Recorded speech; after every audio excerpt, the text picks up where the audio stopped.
रत्नागिरीमध्ये एक शाळेतली मुलगी घरी पोचता पोचता तर अंधार होऊन जाणार आहे आणि तिच्यासोबत कोणीच नव्हतं त्यावेळी. तिला मागून आवाज आला, दादा मला जन्मे घे नाहीतर मी तुला घेऊन जाणार. जन्मे घे म्हणजे का होता? तर तिने असं बघितलं वरती, तर झाडावरती एक जीन अशी एंटिटी असते जी एखाद्या माणसाला खाऊ शकते. मुलगी होती ती, जेव्हा रॅन्डमली मुलांना डेट करत होती, कुठल्या तरी मुलाने जीनचा यूज केला तिच्यावरती. तिच्या सोबत जीन एंटिटी होती, तिचं लग्न होऊच नाही द्यायचं. ऍट द एंड काहीतरी व्हायचं आणि ते तुटायचं आणि कोविड मध्ये तिची डेथ झाली. म्हणजे तो घेऊनच गेला इन शॉर्ट. ह्या कथा मनोरंजनासाठी आहे. काही लोकांचे अनुभव व काही पूर्णपणे काल्पनिक असू शकतात, त्यामुळे कृपया यांना मनोरंजन म्हणून घ्या. या कथा आपल्या संस्कृतीचा एक भाग आहे, अगदी लहानपणी आजी आजोबांनी सांगितलेल्या गुड गोष्टींसारख्या. आमचा हेतू कोणत्याही प्रकारच्या अंधश्रद्धा किंवा भीती निर्माण करणे नाही. आजकाल मला बरेच प्रश्न येतात की दादा मला ही एडिटिंग शिकायची आहे, मला ही व्हिडिओज बनवायचे आहेत, व्हायरल जायचं आहे, माझा छोटासा बिझनेस आहे, त्याला मला ग्रो करायचं आहे, अजून कस्टमर्स पाहिजे. मी 2017 या सर्वेची सुरुवात केली होती. त्यावेळी पैसा नव्हता, इक्विपमेंट्स नव्हते, फक्त पॅशन होतं. आज मी इंडियाच्या टॉप क्रिएटर्स सोबत काम केले. आपल्या युट्यूब चॅनलवर लाखोमध्ये व्ह्यूज आणले, इंस्टाग्रामवर खूप सारे नंबर झाले, सिल्वर प्ले बटन घेतलं, आपलं स्वतःचं शो टाकलं आणि ही तर फक्त सुरुवात आहे, अजून खूप काही बाकी आहे. पण ह्या सगळ्या गोष्टी शिकायला मला जवळजवळ 8 वर्ष लागली. पण कधी कधी असं वाटतं की जर माझ्याकडे एक प्रॉपर मेंटर असताना, कोण शिकवणारा असता, तर ह्या गोष्टी मी कदाचित वर्षभरात किंवा 6 महिन्यातही शिकलो असतो. आणि ह्यासाठी जेव्हा असे प्रश्न मला तुमच्याकडून येतात ना, तर मला नेहमीच असं मदत करावीशी वाटते. म्हणूनच मित्रांनो, ह्या सगळ्यांना घेऊनच आपला एक मास्टर क्लास येतोय आणि ज्यात मी तुम्हाला शिकवणार आहे की कसं व्हायरल जायचं, कसे नंबर्स घ्यायचे, कसे यूट्यूबवर व्ह्यूज आणायचे, कसं तुमचं जर छोटा बिझनेस असेल त्याचे रील्स बनवून जास्त कस्टमर अट्रॅक्ट करायचे. ह्या सगळ्या गोष्टी तर तयार राहा, लवकरच काहीतरी घेऊन येतोय तुमच्यासाठी. आणि या सगळ्या बाबतीत अपडेटेड राहण्यासाठी आमच्या व्हॉट्सअप चॅनलला आता जॉईन करा. हॅलो मंडळी, कसे आहात तुम्ही? स्वागत आहे बंकसच्या परत एकदा एका नवीन एपिसोडमध्ये. आणि आज आपल्याबरोबर हा पॉडकास्ट जरी आपला नवीन असला आणि एकदम ताजा असला, पण गेस्ट जो आहे तो माझा खूप जुना मित्र आहे. आपण ह्यावर बरेच पॉडकास्टही केलेत. कसं आहेस गौरव भाई? एकदम एक नंबर, मस्त एकदम. तू कसा आहेस? मी पण एकदम छान आहे भाई. आणि जेही आपले ऑडियन्स असतील मला वाटते ते तर तुला ओळखतच असतील, कारण आपले खूपच भारी पॉडकास्ट झाल्यात. आणि मला वाटतं आपण जवळपास 6-7 महिन्यानंतर परत एक पॉड शूट करतोय.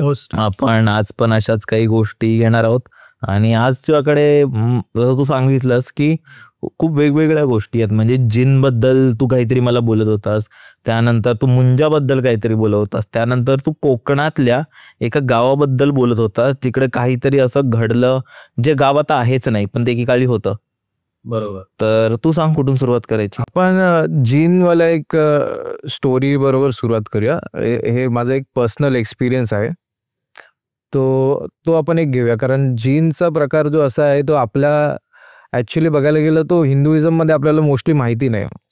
इस्लामिक बुक्समध्ये ह्याचं खूप जास्त आपल्याला मेन्शन दिसतं. जीन म्हणजे एक्झॅक्टली काय असतं, तर जसं आपलं असं म्हणतो की आपलं शरीर बनलेलं आहे 5 तत्वांनी, तसं इस्लामिक व्हॅल्यूज किंवा त्यांच्या मान्यतेच्या हिशोबाने माणूस मातीपासून बनतो. म्हणजे त्यांच्यामध्ये पण जसं आपण म्हणतो की शरीर मातीचं, तसं इस्लामिक जे स्कॉलर्स आहेत किंवा त्यांचे बुक्स आहेत त्याच्यामध्ये त्यांनी मेन्शन केलेलं आहे की शरीर हे बनतं मातीपासून. तर माणूस हा बनतो युजली क्लेपासून, एंजल्स ते बनतात लाईटपासून आणि जिन बनतो स्मोकलेस फायरपासून. स्मोकलेस आता फायर म्हटलं तर तिथे स्मोक असतो, म्हणजे खूप जास्त गरमी. स्मोकलेस म्हणजे अशी आग ज्याच्यातून धूर नाही निघत आहे. आणि खूप पॉवरफुल कॉन्सेप्ट आहे जीनचा. त्याच्यामध्ये पण 2 टाईपचे जीन आहेत. एक चांगले जीन आहेत, जसं आपण पण म्हणतो की चांगली काही स्पिरिट्स असतात, आणि काही असतात इव्हिल स्पिरिट्स, ज्याला ती लोक शैतान पण बोलतात.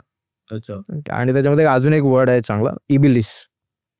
इबिलिस म्हणजे असा जीनचा प्रकार, तो म्हणजे इव्हिल आहे. म्हणजे त्याचं मेंटॅलिटी किंवा तो जे ॲक्ट करतो ते इव्हिल आहे. म्हणजे एखाद्या माणसासाठी ते म्हणजे असं असू शकतं की त्याचं आयुष्य पण संपू शकतं. आणि जीन जो इव्हिल स्पिरिट आहे तो पजेस पण करतो. जर त्याला असं वाटलं की एखाद्या माणसाकडून काम करून घ्यायचं आहे, तो त्याला पजेस करतो. आता याच्यामध्ये चुकी अशी पण आहे की काही जण आहेत ना जीनचं वशीकरण म्हणजे जीनला बोलवतात. जसं ते आपण लहानपणी अरेबियन नाईट्समध्ये बघितलेलं, तो जीन बोलवतो आणि जीनकडून आपली विश सांगितली जी अलादीन है ना, अरेबियन नाईट्समध्ये तो अलादीन बोलवतो आणि मग ते खूप फनी वेनी त्या लोकांनी दाखवलंय. पण असं ॲक्च्युली जेव्हा घडतं की एखादा माणूस जर जीनला बोलवेल आणि त्याच्याकडून काम करून घेईल आणि लोक काय करतात म्हणजे आता लोकांना असं असतं ना की सक्सेस पाहिजे, पैसे पाहिजे, तर काय किंवा तेही नको असेल तर कोणाला तरी वाईट करायचं आहे किंवा कोणाकडून तरी आपल्याला बदला घ्यायचा आहे असं असू शकतं. तर ते जीनला बोलवतात. तर जीनला एकदा बोलवलं ना तर अगेन सेम थिंग, जीन आपलं काम करून देतो पण जीनचं काम आपल्याला करायला लागतं. अच्छा. असं होऊ शकतं. तर माझ्या याच्यामध्ये एक मुलगी होती, तिचं नाव होतं मानसी. ओके. तर त्या मानसी म्हणजे कसं होतं की मी ज्या सोसायटीमध्ये राहतो युजली लहानपणी म्हणजे अगदीच लहानपणीची गोष्ट नाही, कॉलेज टाईमची गोष्ट आहे, त्याच्यामध्ये माझ्या मित्राच्या सोसायटीमध्ये किंवा मित्राच्या घरी जास्त असायचो किंवा मित्राच्या सोसायटीमध्ये जास्त असायचो. तर सोसायटीमध्ये ती मुलगी राहायची. आता ती मुलगी अशी खूप फार शिकलेली नव्हती आणि BPO मध्ये काम करायची. म्हणजे मला असं वाटतं की BPOने खूप जास्त सगळ्यांनाच अपॉर्च्युनिटी दिली. तिचं शिक्षण एवढं जास्त झालेलं नव्हतं पण अर्न चांगलं करायची आणि तिला लाईफकडे घेऊन खूप ॲस्पिरेशन्स होते आणि खूप ॲम्बिशियस होते ते. पैसे पण चांगले कमवायची. पण तिचं असं होतं की तिला एक छान मुलाशी लग्न करून सेटल व्हायचं, कारण घरची परिस्थिती एवढी चांगली नव्हती तिच्या.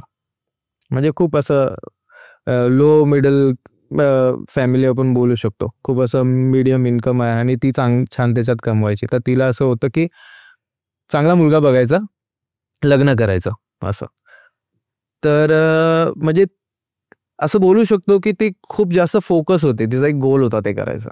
तर ती त्याच्या हिशोबाने ती मुलं डेट करायची. आता डेट म्हणजे मुलं बघायची की एखाद्याला भेटणं कुठल्या तरी सॅटर्डे संडेला किंवा जे बायोडेटास असतात, रिझ्युमेज असतात ते सगळे करायचे. आणि एक गोष्ट होती तिच्यामध्ये की तिला इंटरकास्टची काही इश्यू नव्हता, तर ती सगळ्या टाईपची मुलं बघायची. म्हणजे महाराष्ट्रीयन्स असतील किंवा नॉन महाराष्ट्रीयन्स असतील, हिंदू असतील, नॉन हिंदू असतील, ते सगळ्या मुलांना बघायची. आणि ती दिसायला पण खूप छान होती, असायला बाग पण नाही.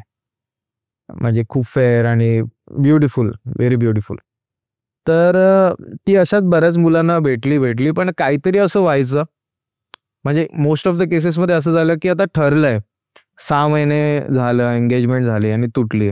असं 3-4 केसेसमध्ये झालं की एंगेजमेंट तुटली किंवा गुजराती फॅमिली रोका केला आणि मग ते नाही चाललं, असं खूप वर्कआउट नाही झालं आणि ती खूप मेंटली खूप एक्झॉस्ट झाली त्याच्यामध्ये. म्हणजे लोक बघतात आहेत. आता अशा केसमध्ये काय होतं की मुलगी BPO मध्ये काम करते आणि तिच्याबरोबर असं काहीतरी होतं, तर सोसायटी खूप खराब आहे. तर सोसायटी कॅरेक्टर असॅसिनेट करतं. तर तिच्याबरोबर पण असं झालं, लोकांनी खूप मागून गोष्टी बोलायला सुरुवात केल्या तिच्यासोबत. पण ती जे फेस करत होती ते तिलाच माहिती होतं की तिच्याबद्दल काय होत होतं. तर तिची केस अशी होती की ती जेव्हा रँडमली मुलांना डेट करत होती किंवा रँडमली मुलांना भेटत होती, तेव्हा कुठून तरी कदाचित कुठल्या तरी मुलाने त्याच्यावरती म्हणजे जीनचा यूज केला तिच्यावरती. आता जीनचा यूज केला कसा केला माहीत नाही, पण तिच्यासोबत तिच्यावरती जीन एंटिटी होती.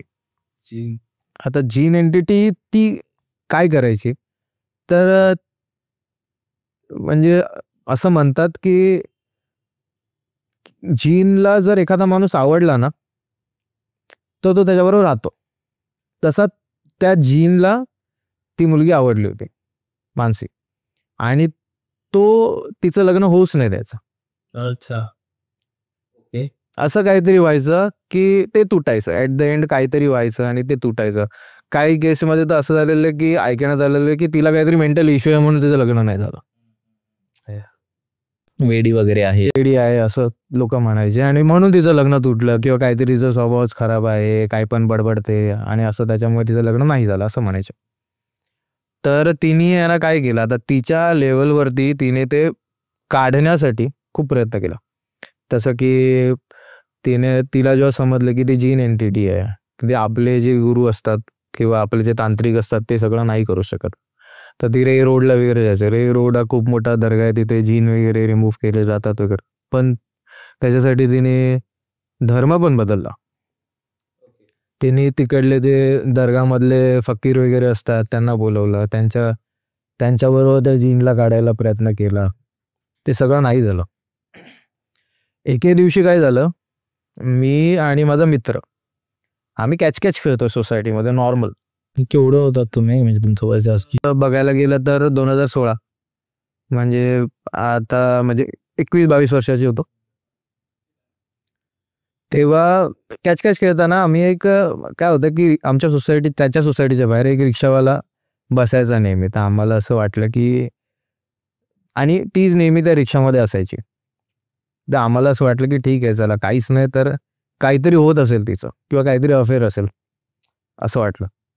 बट एक दिवस तो रिक्षावाला, युजली तो रिक्षामध्येच असायचा बाहेर, आणि ती रिक्षातून यायची जायची, तो सोडायला यायचा, रिक्षा बराच वेळ बाहेर थांबलेली असायची. 2 गोष्टी असू शकतात, एक तर अफेअर आहे किंवा तिने एक रिक्षा बुक करून ठेवलेली आहे जिथे ते जाण्यासाठी वापरतात. It can be anything. एक दिवस तो रिक्षावाला सोसायटीमध्ये आला आणि तिच्या घरी गेला सरळ. ठीक आहे, म्हणजे तेच आम्ही बघितलं, त्याच्या आधी कोण आलं गेलं हे नाही बघितलं. आणि खेळता खेळता आम्ही ऐकलं तिचं दरवाजे खिडक्या बंद होत्या. म्हाडाचं सोसायटी असतं, त्याच्यामध्ये सगळं रो हाऊसिंग असतं, बिल्डिंग सारखं नसतं. तर त्यांच्या घरातून खूप असा ओरडण्याचा आवाज येत होता तिचा. तर आउट ऑफ एक्साइटमेंट, नक्की हे काय आहे, ओरडतात वगैरे, आतमध्ये काय चाललंय, म्हणजे डोक्यामध्ये काहीतरी वेगळं आलं तेव्हा. तर आम्ही काय केलं की जाऊन थोडं स्निक आउट केलं विंडोमधून. आता ती विंडो कशी होती, त्यांचं जुनं घर होतं, म्हणजे 4 ग्लास असतील तर 1 ग्लासला त्यांनी फक्त कार्डबोर्ड लावून ठेवला होता. त्यामुळे असं कार्डबोर्डने असं बघितलं काय चाललं. तर तिच्या घरामध्ये 2 पादरी, फादर्स, आणि तो रिक्षावाला होता. आणि त्या रिक्षावाल्याने तिच्या डोक्यावरती थंब ठेवला होता आणि अंगठा ठेवलेला, आणि मग ते एक्सॉर्सिझम सारखं काहीतरी करत होते, आणि ती खूप जोरजोरात ओरडत होती, म्हणजे तिला त्रास होता. आणि मी बघितलं ना, तर आम्ही फटकन तो पुट्टा सोडला आणि मागे गेलो आणि विचार करतोय नक्की काय चाललं. आणि जवळपास ती लोक 2-2.5 तास घरामध्ये होते, आणि त्याच्यानंतर सगळे एकत्र बाहेर पडले. पण गोष्ट अशी की ते पण वर्कआउट नाही झालं तिच्यावरती. आणि ऐकलं होतं की शेवटी तिने जॉब पण सोडला. जॉब सोडला तिने, कारण जीन जेव्हा पजेस करतो ना, तेव्हा मेंटली एखाद्या माणसाला एवढं एक्झॉस्ट करू शकतो की तुम्हाला सेल्फ डाऊट येतील. आता जर एखादा माणूस जो बोलतोय तो नेक्स्ट मोमेंटला काय करेल याची काय आपल्याला कल्पनाच नसते. आणि असं करता करता तिने जॉब पण तिचा सोडला, त्याने राहायचं तिथलं बदललं, आणि ती खूप अचानक खूप फेअर झाली. म्हणजे हा एकदम फेअर, म्हणजे तिच्या बॉडीवरती असं वाटतं जसं की तो हे असतो ना, सिरोसिस होतो आणि त्याच्यानंतर पेटील का, तसं काहीतरी झालं, आणि ती खूप फेअर झाली अचानक.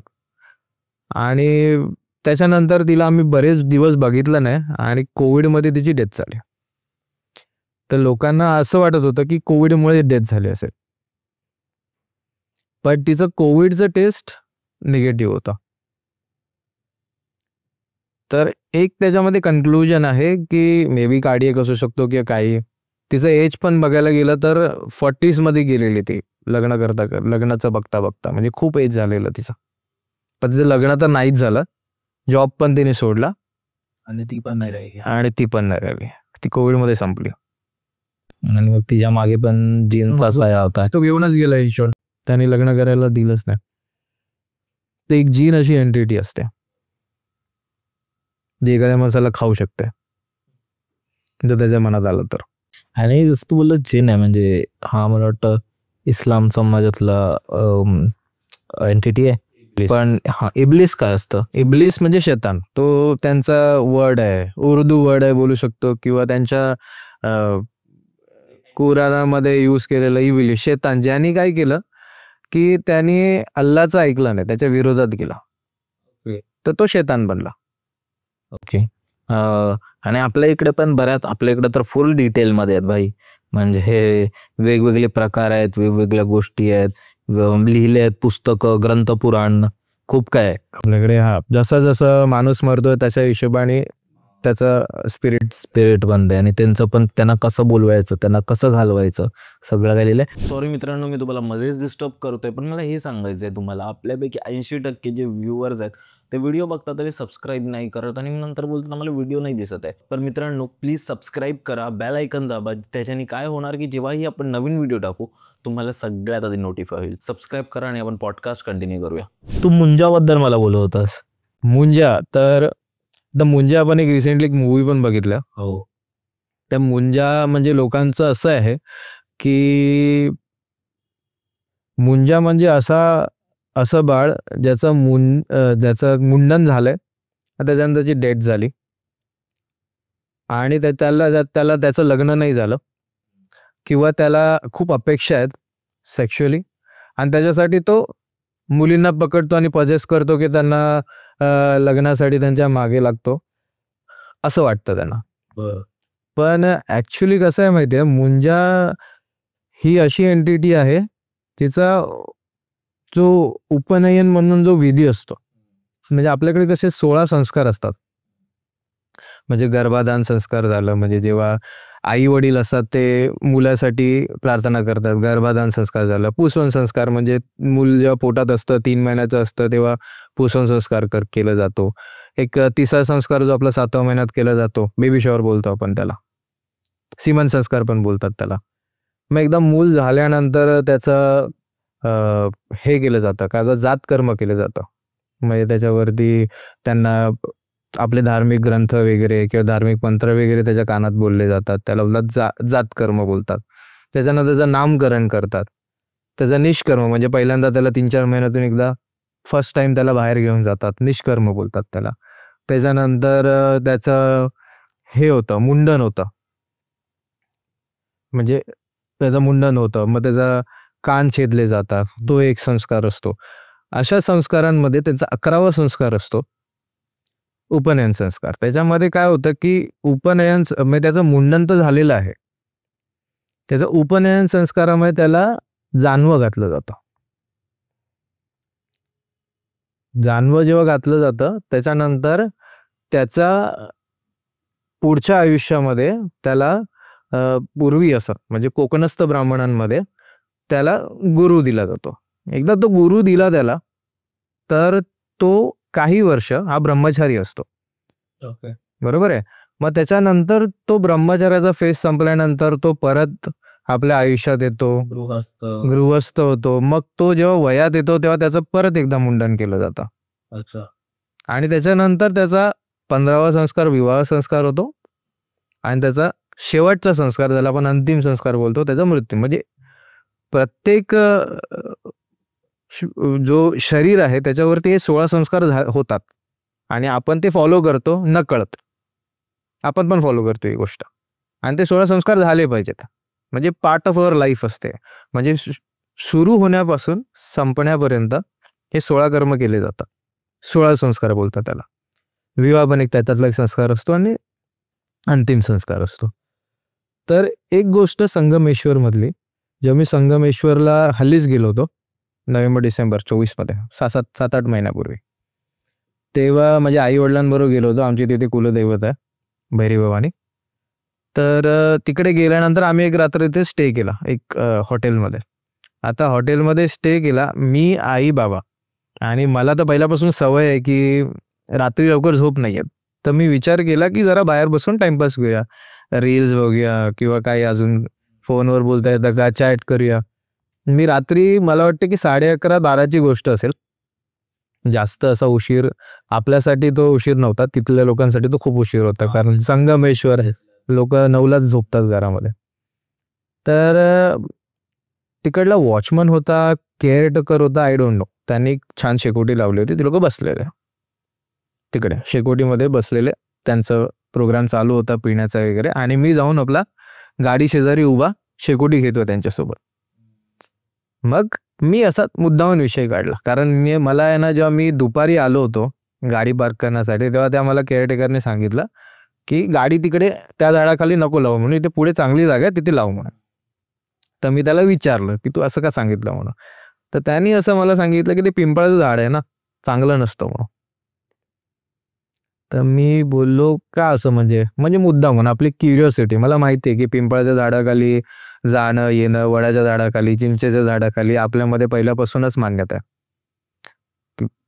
आत्मा असते, भूत असतात, काही असतं. तर मुद्दामून मी त्याला विचारलं, being a curious guy about this particular topic, की हे एक्झॅक्टली का सांगितलं. मग त्यांनी मला एक त्यांच्या एरियामधली, संगमेश्वरमधली एक गोष्ट सांगितली. ती गोष्ट असेल कदाचित 20-एक वर्ष जुनी.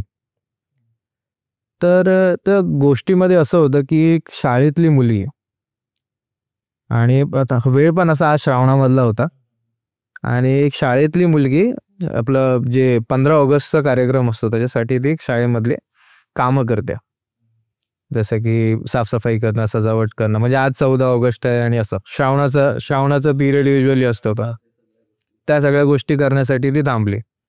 आणि थांबल्यावरती तिला भयंकर उशीर झाला आणि तिने 6-7च्या दरम्यान शाळा सोडायचा विचार केला होता, घरी जायचा. तर घरी जाता जाता तिला कोणीतरी सांगितलं की आता पाऊस खूप जास्त आहे, तर कंदील यूज करायचे तेव्हा. तर एखाद्या कुठल्या तरी शाळेत काम करणाऱ्या माणसाने तिला कंदील दिला की जाताना कंदील घेऊन जा, कारण घरी पोचता पोचता तर अंधार होऊन जाणार आहे. आणि 6-7 नंतर पावसाळ्याच्या वेळी अंधार खूप ड्रास्टिकली होतो. तर तिने तो कंदील घेतला आणि त्यांनी सांगितला तो रूट लॉंग कट होता. मग ती त्या रस्त्याने गेली नाही, कारण तिला चढायला लागलं असतं आणि परत पाऊस पडत होता आणि वेळ पण झाला होता. तर तिने विचार केला की आपण जो माळामधून रस्ता जातोय त्या माळातल्या रस्त्याने जाऊया, लवकर पोचू आपण घरी. आणि तिच्यासोबत कोणीच नव्हतं त्यावेळी, आणि जी मुलं तिच्याबरोबर निघाली ती वेगळ्या, कारण पूर्वी कसं होतं, एक शाळा, त्या शाळेमध्ये 5 ते 6 जागेवरून मुलं अभ्यास करायला यायचे, लांब लांबचे गाव वगैरे असायचे. हो. तर जे तिच्याबरोबर मुलं निघाले ते वेगळ्या मार्गाने गेले आणि तिला वेगळ्या मार्गाने आपल्या गावात जायचं होतं. तर तिकडे जाताना तिला मागून आवाज आला, शुक शुक शुक शुक, की म्हणजे कोणतरी तिला बोलवायचा प्रयत्न करते. तर आता एक मुलगी संध्याकाळी 6-7 वाजता जात असेल तर तिच्या डोक्यामध्ये पहिला तर हेच येणार आहे, कोणतरी पुरुष वगैरे असेल मागे आणि तो मला आता बोलायचा प्रयत्न करतोय, छेडतोय, काही असेल असं.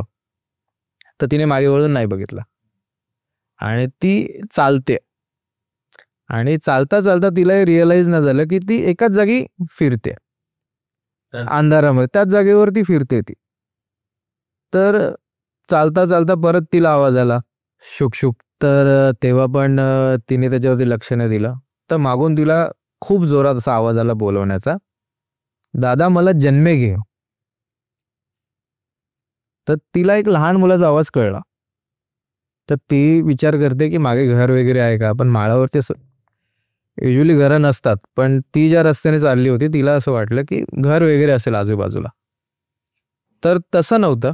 तर ती मागे वळून तिने बघितलं तर तिला असं काही दिसलं नाही, आणि ऑफकोर्स अंधारामध्ये कळत नाही की झाड कुठलं आहे आणि काय आहे. तर तिने त्या गोष्टीचा विचार नाही केला, तिने परत तिथून लवकर पळ काढण्याचा प्रयत्न केला.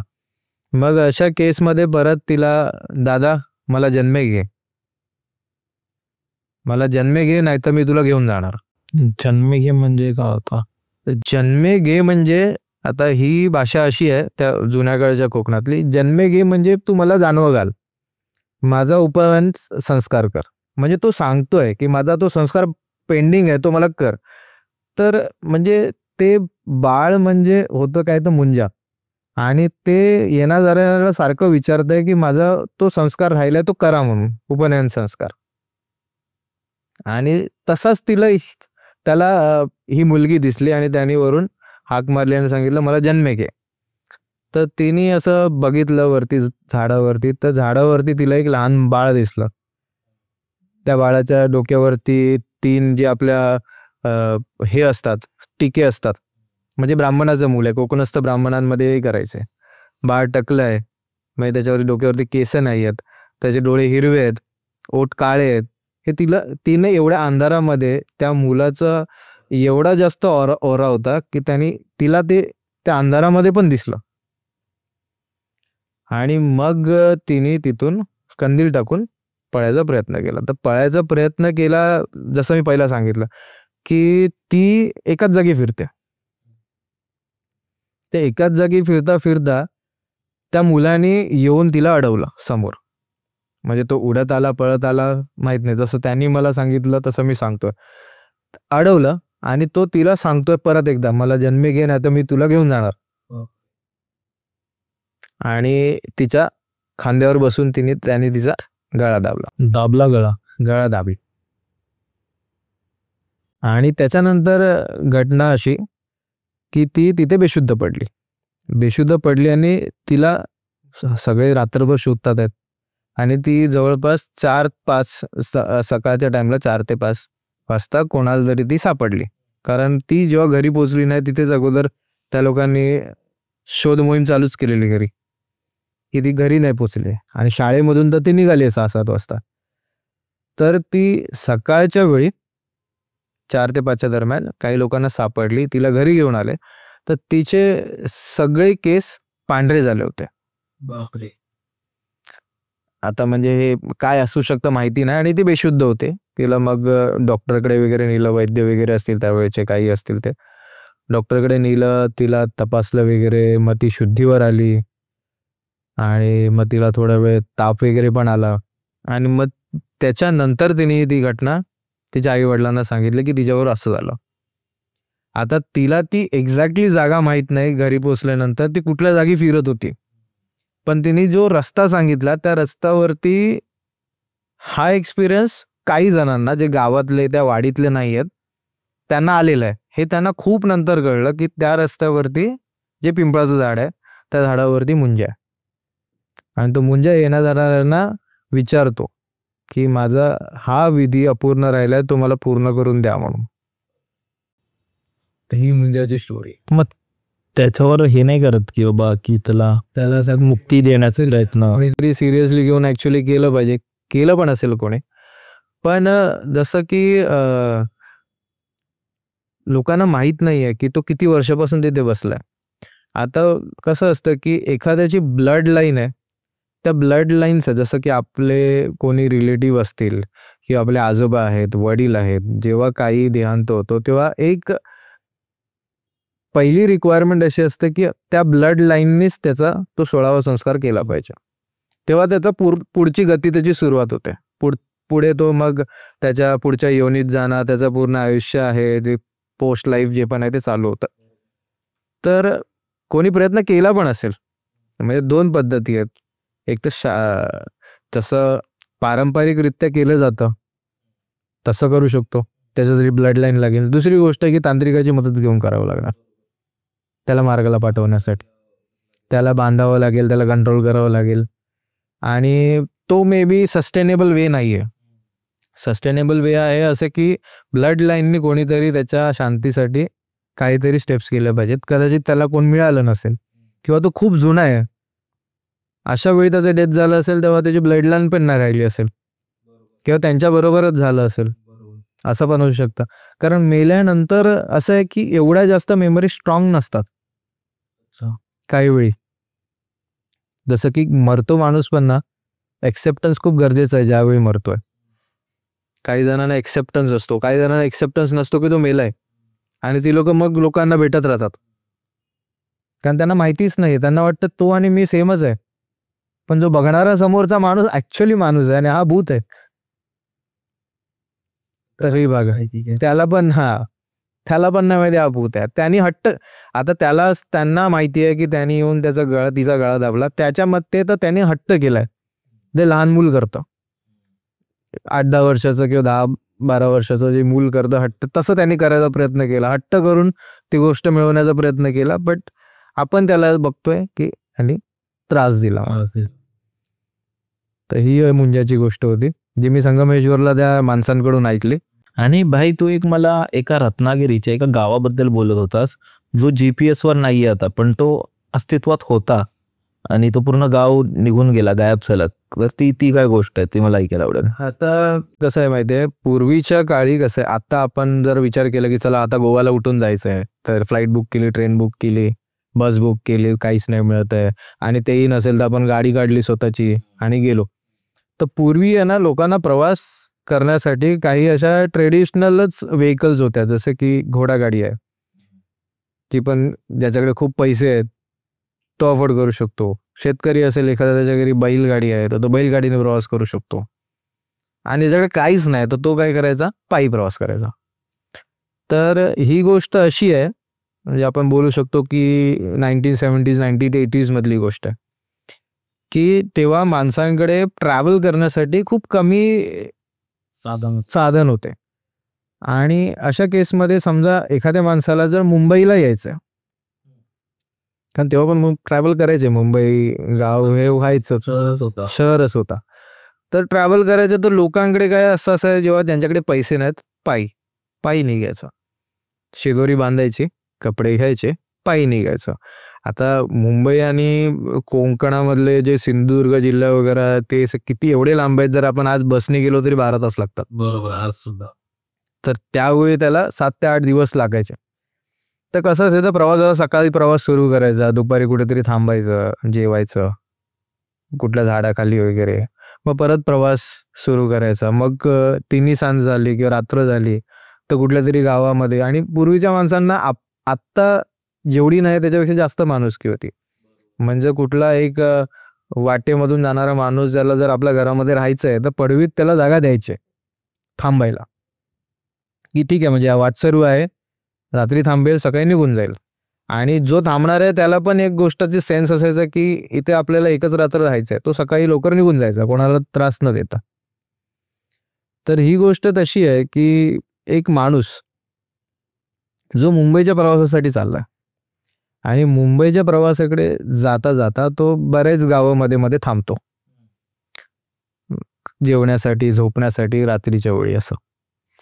तर रत्नागिरीमध्ये एक गाव त्याला मिळतं, त्या गावामध्ये तो एंटर करतो दिवसाच्या टाइमला. सो दिवसाच्या वेळी जेव्हा तो एंटर करतो तेव्हा तो बघतो की इकडे खूप छान शेती वगैरे खूप छान करतात, खूप प्रोग्रेस गाव आहे असं. गावाच्या बाजूला खूप छान नदी आहे आणि तो तिथे जेवतो तर त्याला एक त्याच्या बरोबरच एक माणूस ज्या झाडाखाली बसलेला असतो तो त्याच्या बाजूने पास आउट होत असतो. आणि तो त्याला एक फणस देतो की तुम्ही फिरताय कुठे, जर कोणाच्या घरी जर तुम्हाला मिळालं तर फणसाची भाजी करा आणि तुम्ही खा, भेट म्हणून त्याला देतो. म्हणजे असं आहे की आता पण लोकांची मनं आहेत कोकणातल्या लोकांची एवढी मोठी, जर आपल्याला त्या गोष्टीचा उपयोग नाही तर ते समोर त्याला द्यायचे. तर त्याने तो फणस घेतला स्वतः बरोबर, की बाबा कुठल्या घरात जर थांबलो तर स्वतः घरातले पण खातील फणसाची भाजी करून आणि मला पण खाऊ घालतील. ॲटलिस्ट आपण त्यांच्या घरात राहतोय तर आपण त्यांना भेट दिल्यासारखा पण तो फणस होईल. तो फणस वगैरे घेतो आणि गाव सोडता सोडता त्याला होते संध्याकाळ. तर तो विचार करतो की गाव पण छान आहे, आपण इथे लवकर थांबूया, आपला प्रवास जरा लवकर थांबूया आजच्या दिवशी आणि रात्रभर थांबून सकाळी आपण प्रवास सुरू करू. मग संध्याकाळची वेळ होते आणि त्याला परत काही माणसं त्या झाडाच्या भोवती जे हे असतो, आपण त्याला नुक्कड म्हणतो, त्या ह्याच्यावरती बसलेली असतात, त्या माणसांबरोबर गप्पा मारतो. आणि त्या संध्याकाळी तो त्यांच्याबरोबर ती म्हणजे पियायला पण बसलेला असेल. म्हणजे त्याला खूप छान वाटतं आणि ते गाव पण एवढं मस्त असतं की त्याला तिथून निघायची इच्छा होत नाही. आणि थोड्या वेळाने भजन वगैरे करतात ती माणसं, तो त्या भजनामध्ये सामील होतो. आणि ह्या सगळ्या गोष्टी करता करता तो ज्या ठिकाणी थांबलेला असतो त्या माणसांमध्ये एकाच्या घरामध्ये वास्तव्य करतो आणि त्यांना सांगतो की माझ्याकडे फणस आहे, हे फणस तुम्ही घ्या, ह्याची भाजी बनवा, तुम्ही पण खा आणि मला पण घाला आजच्या रात्री. आणि तो तिकडे आराम करतो. थोड्या वेळाने त्या घरातली जी बाई असते ती त्यांना जेवणाचं ताट आणून देते. तो खातोय, त्याच्याबरोबर फणसाची भाजी आहे आणि समजा की एक कढी होती, भात होता, भाकरी होती. आणि तेव्हा कसं लाईट नव्हती, लोक कंदील किंवा दिव्यावरती ह्या सगळ्या गोष्टी करायच्या. आणि जेवण एवढं उत्तम बनलेलं की तो दुसऱ्यांदा मागून खातो. आणि जेवण दुसऱ्यांच्या जर मागून खातो, त्याचं जे आहे रस्सा आहे तो त्याने टॉपअप केला ह्या सगळ्या गोष्टी. आणि त्याला कळतंय की आता ते वाटसरू आले, तर त्यांच्यासाठी त्यांनी विचार केलेला असतो की काहीतरी नॉनव्हेज बनवायचं घरी. आणि खाता खाता त्याला एका माणसाचं बोट सापडतं. आणि त्यांनी ते दिव्याच्या उजेडात बघितलं की मी एवढा वेळ खातोय, हे काहीतरी वेगळं आहे. आणि त्याला माणसाचं बोट सापडलं आणि त्याला रिअलाइज झालं की तो केवढ्या मोठ्या धोक्यात आहे, की मी अशा ठिकाणी बसून खातोय की यांनी जे वाढलंय त्याच्यामध्ये माणसाचं शरीर आहे. आणि ते खूप हसून हसून खूप प्रेमाने त्याला खाऊ पण घालतात. बट सेन्स काय बोलू शकू, त्याला त्यावेळी असं होतं की तो खूप घाबरून असा आरडाओरडा त्यांनी नाही केला. त्याने काय केलं, तिकडे तो शांतपणे जेवण संपवलं तिकडेच. आणि तो झोपण्यासाठी त्याची पडवीची ठरलेली खोली असते त्या खोलीत गेला आणि सगळे झोपायची वाट बघत होता. मग सगळे झोपायची वाट बघत असताना एक टाइम निघून गेला, समजा की आपण असं समजूया की 9-10 वाजले असतील. तर तो उठला. उठल्यानंतर त्याने खिडकीतून बघितलं की बाहेरचा रस्ता कसा आहे, काय आहे, कसा आपण निघू शकतो, दरवाजा उघडला तर त्यांना आवाज तर नाही येणार ना. ह्या सगळ्या गोष्टींची तो म्हणजे टाळणी करताना खिडकीतून बाहेर बघतोय. त्याला चांदणं दिसतंय आणि त्या चांदण्यामध्ये त्याला एक बाई चालताना बाहेर दिसली आणि ती त्याला बाहेर बोलवते. किती म्हणजे ही अनरिअल आहे की तेव्हाच्या काळी रात्रीच्या वेळी एक बाई तुला दिसते माणसासारखी. आता त्याच्यासाठी ही सिच्युएशन अशी आहे की इकडे आड आणि तिकडे वीर, म्हणजे आतमधल्या माणसांनी आजच मला एक माणूस खायला घातलाय आणि बाहेर एक मला बाई दिसते. आणि त्याला ते कळतं की बाहेर जाणं पण धोका आहे.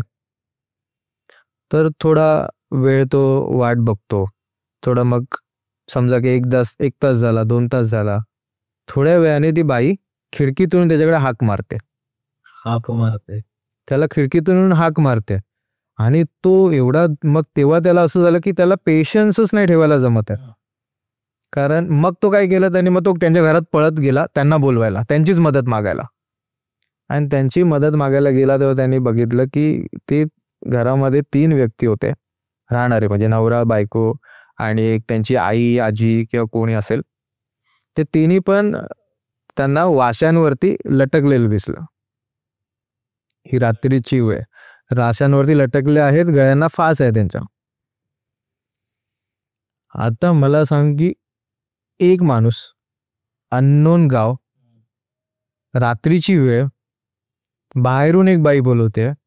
घरामध्ये ज्यांच्या जेवलोय त्या घरामध्ये त्यांच्या बॉडीज तुला दिसतात अशा लटकलेल्या वाशांची घरं असायची वाशांवरती, जसं की आपल्या ते बुरारी विलेजमध्ये कसे लटकलेले तसं. आणि तो दरवाजा उघडून तो पळत सुटला रात्रीच्या चांदण्यामध्ये. आणि रात्रीच्या चांदण्यामध्ये तो पळता पळता पळता त्याला रिअलाइज होतं की त्याच्या मागून माणसं पळतात आहेत. आणि माणसं पळतात ते म्हणजे अशी रिकाम्या हाती पळत नाहीत, मशाल घेऊन पळतात त्याच्या मागे. म्हणजे एवढा किती सिनेमॅटिक आहे तो इन्सिडेंट की त्याला ज्या गावात तो थांबलाय, आज संध्याकाळपर्यंत ज्या माणसांबरोबर तो बसला होता, गप्पा मारतोय, आणि ती माणसं आता त्याच्या मागे हात धुवून लागलेली आहेत. आणि त्याला जिथे वाट मिळते तिकडे तो पळत सुटलाय, जसं की तो पक पक पकक मध्ये नाना पाटेकर पळतोय तसा. आणि एक जागा त्याला भेटते की तो गुफेत जाऊन लपतो. काही वेळाने खूप मोठा पाऊस वगैरे सुरू होतो, गुफेत जाऊन लपतो. त्याला माणसांचे आवाज येतात आहेत, ओरडण्याचे आवाज येतात आहेत, काही जण त्याला शिव्या पण घालतात आहेत असं पण त्याला ऐकू येत आहे. आणि तो चांदण्यामध्ये त्यांनी पूर्ण रात्र काढली. आणि रात्र जशी काढली त्याच्यावर त्याचं सामान नाहीये, ते सामान टाकून तो पळालाय. तर जसं सकाळ झाली त्यांनी आजूबाजूला थोडं लपून वगैरे बघितलं की कोणी माणूस आहे काय आहे. आणि तो ज्या गुफेत लपला होता, गुफेसारखी जागा, अगदीच गुफा नाही, तर त्या गुफेसारख्या जागेतून बाहेर पडला उतरून, जसं की आता घाट वगैरे कोकणात पण खूप आहेत.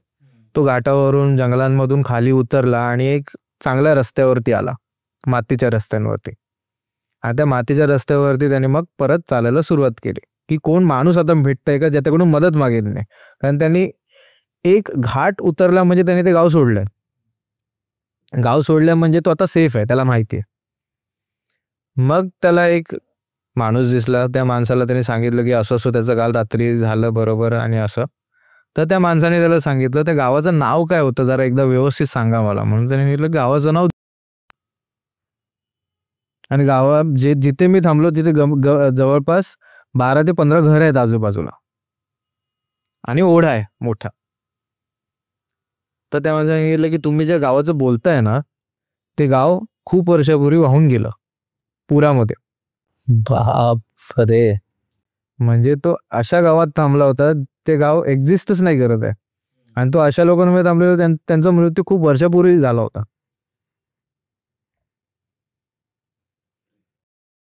रत्नागिरी. डेंजर भाई डेंजर. मस्त खरोखर आहे, ही रिअल स्टोरी आहे. आता ही त्यांची कशी एक लेजंड आहे रत्नागिरी मधली. आणि ही not the same legend but अशीच एक सेम स्टोरी माझ्या आजोबांनी मला सांगितली होती की एक माणूस जात होता, प्रवास करत होता आणि त्यात एक घरामध्ये थांबला एका गावामध्ये. आणि त्या घरामध्ये त्याला माणसाचं मीठ सापडलं, जेवणामध्ये बोट वगैरे सापडलं. म्हणजे ही स्टोरी असं होऊ शकतं की आता मी ज्या गावात ऐकली त्या गावामध्ये त्या गावातल्यांनी त्यांच्या हिशोबाने मला सांगितली, माझ्या आजोबांनी मला वेगळ्या त्यांच्या हिशोबाने सांगितली. म्हणजे ही गोष्ट असू शकते की बऱ्याच लोकांनी जे ऐकतात त्यांनी पण कधीतरी कुठेतरी ऐकलेली असेल पूर्वीच्या काळी. आणि एक असं पण होतं की लोकांमध्ये गरिबी होती. एक काय बोलू शकतो की नरभक्षी टोळी किंवा जे ट्राईब्स असतात त्या ट्राईब्समध्ये लोक नरभक्ष करायचे. नरभक्ष म्हणजे माणसाला खाणं, माणूस माणसाला खाणं. कारण त्यांच्याकडे प्रॉपर शेती नाही आहे किंवा सोर्सेस नाही आहे, पैसा नाही आहेत. तर अशा केसमध्ये त्या लोकांना जर आता कॅटल्स नाही आहेत किंवा त्यांच्याकडे प्रॉपर काय बोलतो आपण त्याला कुक्कुट फार्मिंग वगैरे करतात ते सगळं नाही आहे, तर त्या लोकांनी असे वेस काढले असतील मे बी, जसं की आफ्रिकेमध्ये करतात. दॅट कुड बी द केस. कारण गरिबी खूप होती तेव्हा, रिसोर्सेस अवेलेबल नव्हते. आणि रिसोर्सेस अवेलेबल असेल तर लोकांना माहीत नाही आहे की ते सेटअप कसे करायचे, त्यांचा यूज कसं करायचा. मे बी असं असू शकतं की ही लेजंड अशी कन्वर्ट झाली की ती ॲक्च्युली तो कुठल्या तरी अशा टोळीमध्ये किंवा अशा कुठल्या तरी ट्राईबच्या गावामध्ये तो बसलाय आणि त्याने तो एक्सपिरियन्स केला. किंवा ही स्टोरी अशी मे बी कालांतराने ती हॉरर स्टोरी बनली, असं पण असू शकतं की खरोखर तिकडे असेल आणि ते त्यांचं हे असेल जे माहितीच नाही लोकांना. पण गौरवभाई मजा आली. 3 स्टोरीज होत्या आणि आपण भारी, कारण मला असं वाटतं की खूप आपण एक जिनबद्दल बोललो, मुंजाबद्दल बोललो आणि खूप डिटेलमध्ये गेलास. मी सगळं इमॅजिन करत होतो जे तू बोलतोयस ते. खरं म्हणजे मी पण जेव्हा जे ऐकलं तेव्हा माझं फर्स्ट टाइम मी एवढं डोळ्यासमोरून माझे गेलं. आणि स्पेशली जी संगमेश्वरची जी स्टोरी होती पिंपळाच्या झाडाखालची, तर मला रात्रभर असं वाटत होतं की आता ही रात्र कधी जाते, कारण माझ्या बरोबर हॉटेलच्या समोरच ते झाड दिसते. बरं झालं मी गाडी तिकडे नाही लावली माझी. पण मजा आली भाई. Thank you so much. तुला कसं वाटलं? खूप छान वाटलं परत एकदा जेव्हा जेव्हा तू येतोस भाई. आणि परत आपण असेच पॉडकास्ट करत राहू. आणि मित्रांनो गौरवभाईनी पण आता त्याचं एक नवीन पेज सुरू केलंय ज्यात तो कॉन्टेंट बनवत असतो आणि काही ना काहीतरी माहिती देत असतो आपल्या महाराष्ट्राबद्दल, महाराजांबद्दल, जनरल फॅक्ट झाले किंवा इन जनरल एक ब्रेन फूड किंवा जिओ पॉलिटिक्स पण आहे त्याच्यामध्ये, हिस्ट्री आहे, ह्युमन हिस्ट्री आहे. असे काही जे कॉन्सेप्ट जे युजली आपण रोज बघतो पण त्याच्याबद्दल विचार नाही करत, दुर्लक्ष करतो, ते सोप्या भाषेत तू सांगतोयस लोकांना, भाषेत सांगायचा प्रयत्न करतो. तर नक्की त्याला फॉलो करा. ते इंस्टाग्राम हँडलची लिंक डिस्क्रिप्शन मध्ये असेल. आणि जर तुम्ही आतापर्यंत पॉडकास्ट बघताय तर चॅनलला सबस्क्राईब करा. आणि जर तुमच्याकडेही गोष्टी असतील तर डिस्क्रिप्शन मध्ये गुगल फॉर्म असेल, तो फॉर्म नक्की भरा. आपला शो चालू आहे सध्या खेळ सावल्यांचा, जो तुम्ही पाहिला असेल तर आसपास तुम्ही त्या शोला पण या. जर जेव्हाही कुठे आजूबाजू तुम्ही येऊ शकता तसंही करा. आणि आपण भेटू परत एकदा अशाच एका एपिसोडवर. स्पॉटिफायवरही ऐका आणि बाय.